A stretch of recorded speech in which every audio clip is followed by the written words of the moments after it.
Dans le cadre de son volet transport fluvial, le plan Rhône-Saône donne vie à vos projets autour du Rhône et de la Saône.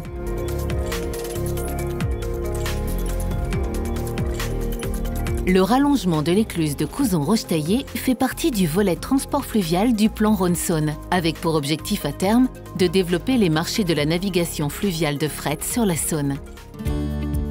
Cette opération sur Couzon s'inscrit dans un enjeu de développement des voies navigables de France qui permettrait de désengorger les voies routières en accueillant de plus en plus de trafic de commerce sur notre voie d'eau. Sur le bassin Rhône-Saône, donc c'est un réseau à grand gabarit, il y a 5 écluses. L'écluse de Couzon-Rochetaillé était la seule plus courte que les autres, donc elle faisait 185 mètres, ce qui avait une contrainte pour la navigation des bateaux, notamment les plus gros qui naviguent sur notre bassin, c'est-à-dire les convois poussés, qui sont constitués d'un pousseur et de 2 barges, qui peuvent faire 190 mètres. Et donc ces convois qui permettent de transiter 4400 tonnes de marchandises, soit l'équivalent de 220 camions, devaient se désaccoupler, donc ils devaient passer avec une première barge, le pousseur devait aller rechercher la seconde pour pouvoir passer, ce qui nécessitait une manœuvre de l'écluse de 2 à 4 heures pour passer l'écluse. L'objectif de ces travaux était de permettre ce passage en une vingtaine de minutes.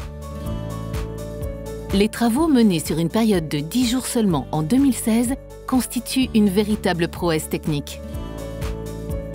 Ce projet d'allongement de l'écluse de Couzon, qui est une opération d'envergure qui était une première en France, notamment par les enjeux d'interrompre la navigation le moins longtemps possible.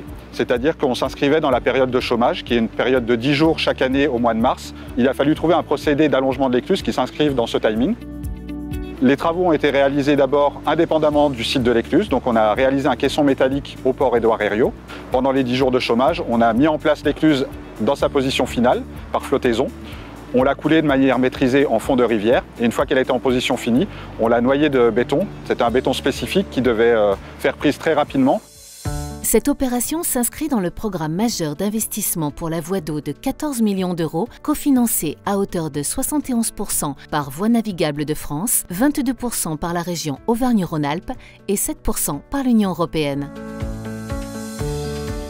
Donc l'opération sur le site de Couzon-Rochetaillé, inscrite au plan Rhône, comprenait à la fois l'allongement de l'écluse et également la création de murs guides en extrémité pour permettre aux bateaux de rentrer et sortir de l'écluse en toute sécurité en s'appuyant sur ces ouvrages.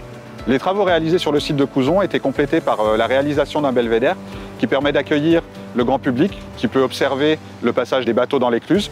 Et ce belvédère a été complété par des panneaux pédagogiques qui permettent d'expliquer tous les aspects de la voie d'eau au public.